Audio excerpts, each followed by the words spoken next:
Assalamualaikum warahmatullahi wabarakatuh. Selamat pagi anak-anak teacher semua. Bagaimana kabar anak-anak teacher? Semoga kita tetap sehat dan tetap semangat yang pastinya. Nah, alhamdulillah anak-anak teacher, bertemu lagi dengan teacher-teacher kelas 3.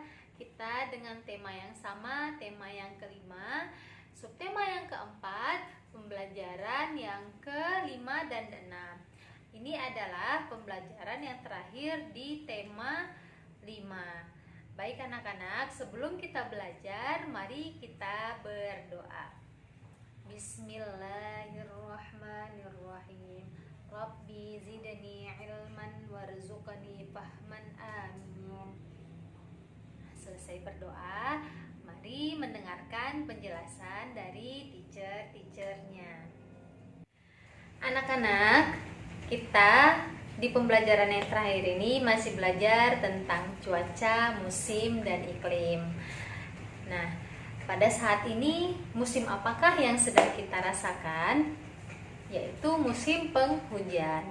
Nah, di musim penghujan ini biasanya kita merasakan cuacanya dingin. Nah, tetapi tidak hanya dingin. Terkadang kalau pagi kita lihat cerah, kemudian siangnya sudah hujan. Sore tidak hujan, malam sudah hujan lagi. Nah, kemudian di musim penghujan ini juga memberikan banyak manfaat bagi kita semua. Nah, kita lihat apabila musim hujan datang, bunga-bunga mulai bermekaran. Kemudian air akan menyerap ke tanah sebagai cadangan air kita. Nah, jadi air hujan itu bisa menyerap ke tanah, kita mengambilnya melalui sumur. Nah, kita menggunakannya untuk apa? Untuk mandi, untuk mencuci, untuk makan, untuk minum, dan untuk memasak dan lain sebagainya. Sangat banyak manfaat dari air. Nah, kemudian dan bagi petani juga ini juga sangat menguntungkan. Nah, ketika musim hujan, petani mulai gembira karena akan menanam padi yang baru. Karena petani tidak akan takut bahwasanya sawah itu akan kering. Nah, anak-anak, perhatikan buku anak-anak di halaman 113 yang ini. Ayo mengamati. Nah, di ayo mengamati ini anak-anak ada 2 gambar. Bisa anak-anak kerjakan 1, 2, 3, 4. Bisa anak-anak kerjakan di kertas selembar dan nanti akan disatukan ke dalam bisnis filenya. Nah, setelah itu kita harus mengetahui dari musim hujan itu tidak hanya memberikan sebuah manfaat, tetapi memberikan sebuah bencana bagi kita. Apabila intensitas hujan itu tinggi, akan menyebabkan yang pertama, menyebabkan longsor karena daya tampung tanah terhadap air melebihi kapasitasnya. Kemudian kita lihat terjadinya banjir, kemudian jalan licin, kemudian becek. Tidak hanya terjadinya banjir, tetapi kita lihat ada terkena penyakit seperti demam berdarah. Dan untuk mencegah hal tersebut, biasanya warga sekitar lingkungan kita saling bergotong royong untuk membersihkan selokan dan saluran air. Kemudian membersihkan sampah-sampah agar tidak menjadi sarang nyamuk. Nah, kerjasama itu dilakukan oleh warga sekitar kita di lingkungan rumah, dan di situ kita mulai bergotong royong saling membantu untuk membersihkan lingkungan. Hari ini kita akan belajar matematika, yaitu pembelajaran 5 pada halaman 115. Nah, perhatikan penjelasan teacher berikut ini. Nah, perhatikan dalam papan tulis ada berapa jumlah dari gambar, baik itu siswa perempuan maupun laki-laki. Adapun jumlah perempuan ada 3, sedangkan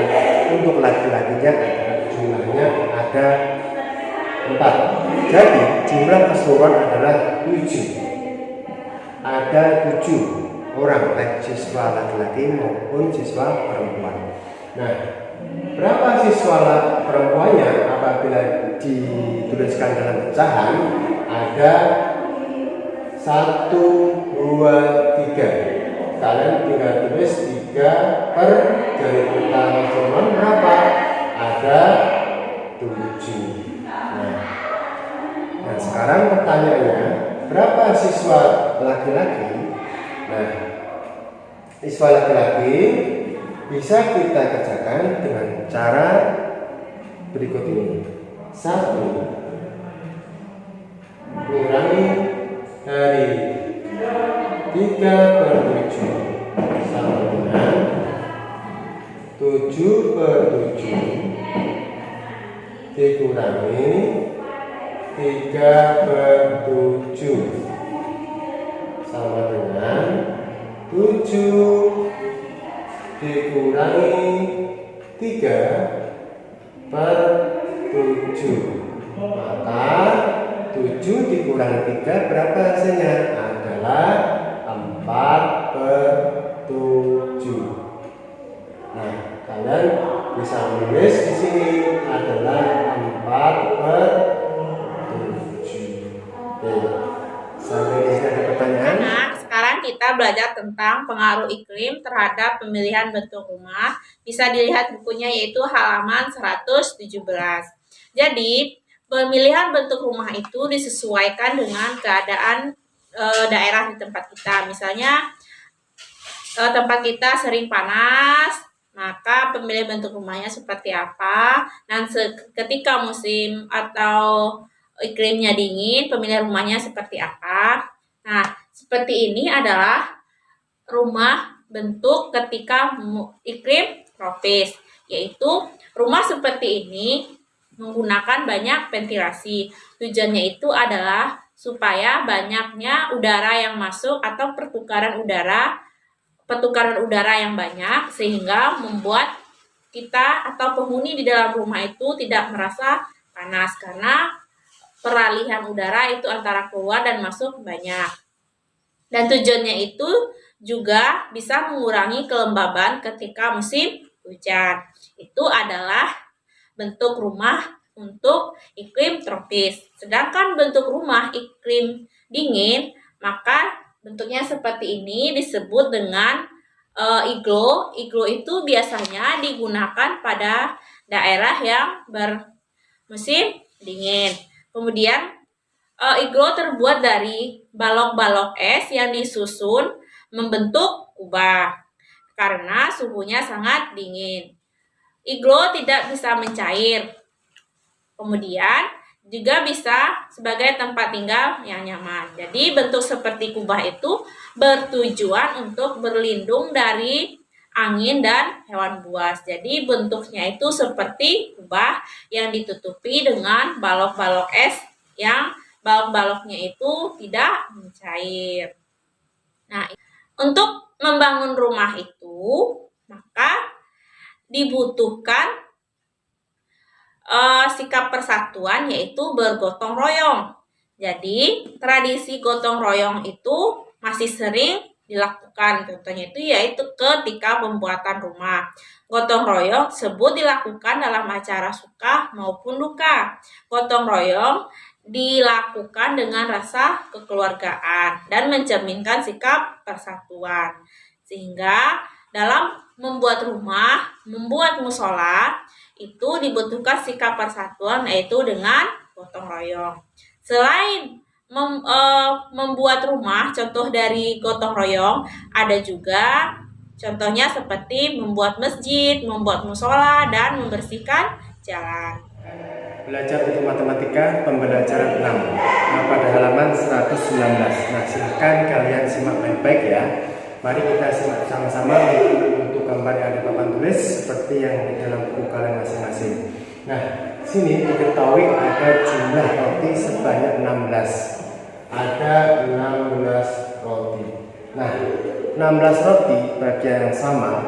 Kemudian roti tersebut dimakan oleh ayah sejumlah 12 2/6. 2/16. Maaf, 16 ya, 16 dimakan ayah 2 dari 2/16.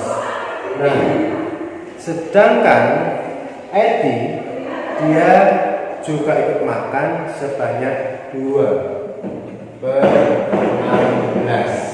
Kita kurangi lagi. Yang makan adalah Edi. Nah, bagaimana caranya kita mengetahui sisa roti tersebut? Caranya adalah 16/16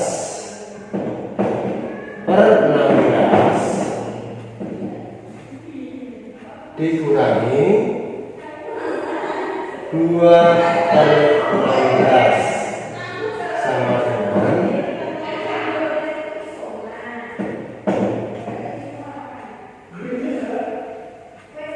2/16. Maka 16 dikurangi 2 dikurangi 2.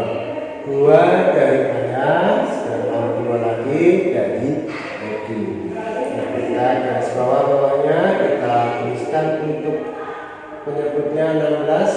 Nah, hasilnya berapa? 16 dikurangi 2 adalah 14. Dikurangi 2 lagi, maka hasilnya 12. Maka diketahui adalah 12/16. Nah, maka hasilnya untuk sisa roti yang sudah dimakan tadi misalnya adalah 12/16. 1, 2, 3, 4, 5, 6, 7, 8, 9, 10, 11, 12. Nah, bisa dipahami ya. Oke, mudah-mudahan. Nah, anak-anak, bagaimana dengan penjelasan teacher-teachernya yang tadi? Semoga apa yang dijelaskan oleh teachernya mudah dipahami dan tidak membosankan. Teacher-teacher harap anak-anak melihat video yang udah dikirim oleh teacher-teachernya melalui YouTube. Sekian, kurang lebihnya teacher minta maaf. Assalamualaikum warahmatullahi wabarakatuh.